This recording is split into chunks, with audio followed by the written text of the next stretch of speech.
a mais um vídeo. Hoje vamos falar dos temidos calhamaços, né? Os livros gigantes que às vezes assustam as pessoas. E eu poderia fazer aqui em formato de tag, né? Que é o mais costumeiro. Mas eu acho que engessa um pouco a conversa, assim. Então eu preferi fazer um bate-papo mesmo sobre calhamaços. Contar um pouquinho sobre os maiores livros que eu já li e também os livros que eu pretendo ler muito em breve. Então vamos lá que essa pilha está imensa. Bom, eu fiz aqui uma listinha no meu caderno para lembrar de falar para vocês quais são os maiores livros que eu já li, mostrar aqui também que alguns deles eu tenho no físico, né? E eu considerei calhamaços os livros com mais de 800 páginas, essa foi a minha classificação de acordo com as vozes da minha cabeça, então você pode ficar livre aí para discordar, enfim. Esses foram os que eu classifiquei como calhamaços. E o primeiro que eu quero mencionar aqui é um dos meus livros preferidos da vida. E recentemente eu adquiri ele no físico, né? A primeira vez que eu li ele foi no Kindle, tem no Kindle Unlimited, essa edição maravilhosa de Os Miseráveis, que sai pela Nova Fronteira, esse box que ficou simplesmente lindo, eu sou apaixonada por esse box. E esse é o maior livro que eu já li na minha vida, sem dúvida, até o presente momento. E também um dos melhores, um dos mais bonitos, eu sou completamente apaixonada por Os Miseráveis. Vamos ver aqui quantas páginas tem nesse box. O primeiro volume tem 600 páginas e o segundo volume tem 900 páginas. Então façam aí as contas, né? São quase 1.600 páginas. Mas esse box ele é muito bonito, vou mostrar ele com mais detalhes, já que tá tão difícil de colocar de volta. Ele tem essa caixa que é bem firme, eu gosto dessas caixas mais firmes aqui da Nova Fronteira. E tem essas duas capas diferentes, esse aqui é o volume 1 e ela remete muito bem à história, né? Então eu gosto muito. E esse aqui é o volume 2. Como vocês podem ver, a capa aqui do box é diferente, né? Por dentro ele não tem tantos detalhes assim. Tem algumas ilustrações referente a saídas de capítulo e tal. Mas eu amo a diagramação desses boxes da Nova Fronteira. E eu recomendo demais, especialmente a leitura desse livro aqui. E falando nisso, no Clube Ethos, nós estamos pretendendo fazer uma turma destinada a esses calhamaços, a perder o medo de ler esses grandes livros, né? E eu acho que esses livros grandes assustam um pouco, sim. Porque, né, você sabe que vai ficar um bom tempo com esse livro e às vezes as pessoas têm receio de esquecer a história e tal. Mas eu, sinceramente, acho que vale sempre a pena terminar uma grande jornada. Claro, se você gostar do livro, se você tiver interesse na história, porque essas histórias que ficam muito tempo com você são justamente aquelas que vão ficar muito tempo na sua vida também. Você vai lembrar da história. Então, Os Miseráveis têm uma história tão linda que, assim, é difícil que alguém leia esse livro e não se sinta tocado por ele. E como eu disse, eu sou apaixonada pela escrita do Victor Hugo e sou muito apaixonada por Os Miseráveis, então estou bastante ansiosa para reler esse livro. E eu acho que sim, iremos reler esse livro lá no clube, então vocês fiquem de olho. Se você tem interesse, provavelmente em 2024 você pode fazer a leitura conjunta desse livro maravilhoso aqui conosco. Da mesma forma, nós queremos muito ler um livro que eu ainda não tenho uma edição física, porque eu também li no Kindle. E é um livro, assim, tão incrível. Eu panfleto demais ele e eu quero muito reler esse livro com mais atenção, assim, numa boa edição. Por isso que eu tô demorando também pra comprar, porque eu queria achar uma edição que fizesse jus a essa obra, que é o E o Vento Levou, da Margaret Mitchell. Eu vou deixar aqui a capa pra vocês. E as edições que tem no mercado desse livro não são muito boas, não me agradam muito. Existe uma tradução que é muito recomendada, que saía pela Itatiaia, hoje sai pela editora Garnier, e aí a edição em si não é muito caprichada, tem folha branca. Eu tenho um livro aqui da Garnier, que é a biografia de Dom Pedro II, e as folhas não são tão confortáveis assim, folha branca, enfim, como eu disse, e é bem apertadinho. Também tem um box da Nova Fronteira, que aí é bem caprichado, bem bonito, mas não vem a mesma tradução. Foi nessa que eu li no Kindle, mas tá esgotada, então só em sebo. Eu pensei bastante em comprar ela, mas tô achando ela muito cara. E também tem uma outra edição que é no volume único, que é da Record. A tradução é ok também. Eu acho que não tem uma tradução ruim desse livro, não. Mas é mais pela questão de ser um livro imenso e que vem numa diagramação que não é tão confortável para ler. Esse é meu receio, por isso eu queria muito que tivesse uma edição caprichada desse livro, que eu sou completamente apaixonada. Talvez eu até compre uma edição física no inglês mesmo, só que eu já dei uma olhada e não é um inglês tão confortável pra mim, que sou intermediária, né, enfim. Mas é um livro maravilhoso, que eu recomendo muito, muito, muito. Você já viu o filme, você sabe que é uma história e tanto, e o livro é infinitamente melhor, ainda que seja o filme mais premiado da história do Oscar, né. Voltando aqui pra minha listinha, então, um calhamaço que eu li recentemente, foi ano passado que eu terminei, e eu demorei um tempão pra terminar, foi Os Romanov, do Simon Sebag Montefiore.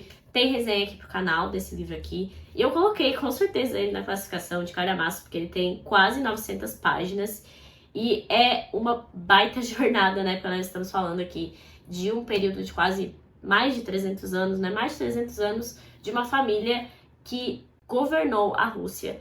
Eu gostei bastante desse livro, eu achei que ele pesa muito nas fofocas, tem umas informações completamente desnecessárias, mas como eu cheguei nesse livro sem muito conhecimento sobre a história da Rússia pré-revolução especialmente, eu acho que esse livro me abriu muitos assuntos para estudar, e eu gosto bastante de livros que fazem isso. Então, ele tem aí muita informação desnecessária, mas eu recomendo para quem, assim como eu, quer entrar nessa leitura com uma visão bem leiga, assim, sobre o assunto. E eu deixo ele aqui porque eu gosto bastante de consultar em alguns períodos, especialmente quando a gente está fazendo a leitura conjunta de livros da Rússia, né? Período pré-revolução.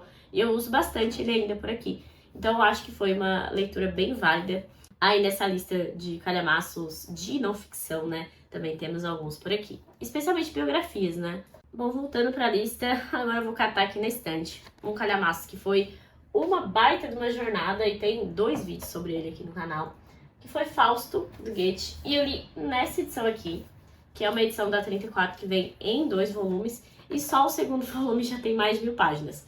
Mas essa aqui é uma edição bilíngue, né? E Fausto 2 foi uma leitura bem complicada, eu já falei sobre isso.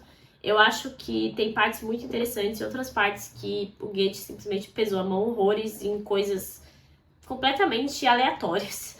Parece um emaranhado de, tipo, todo o conhecimento que eu tenho na minha cabeça eu vou colocar no meu livro. E assim surgiu Fausto 2.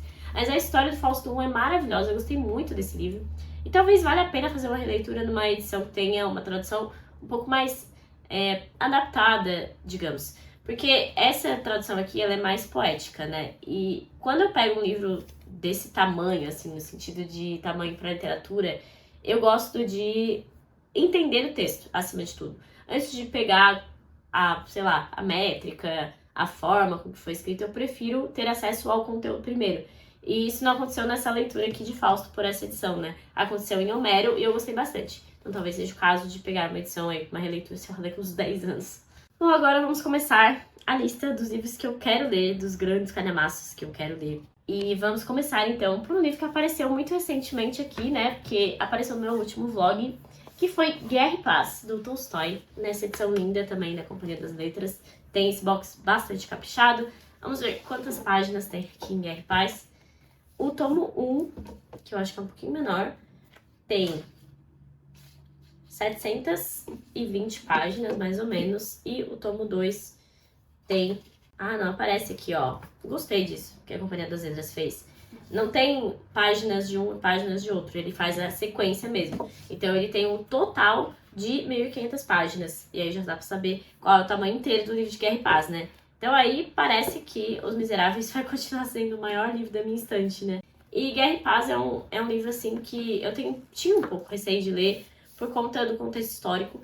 Então agora que a gente fez muitos estudos sobre a história da Rússia, eu me sinto mais preparada.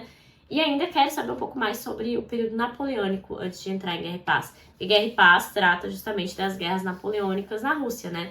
Então é um período que a gente tem pouco conhecimento, na minha opinião, pelo menos eu não tenho muito conhecimento.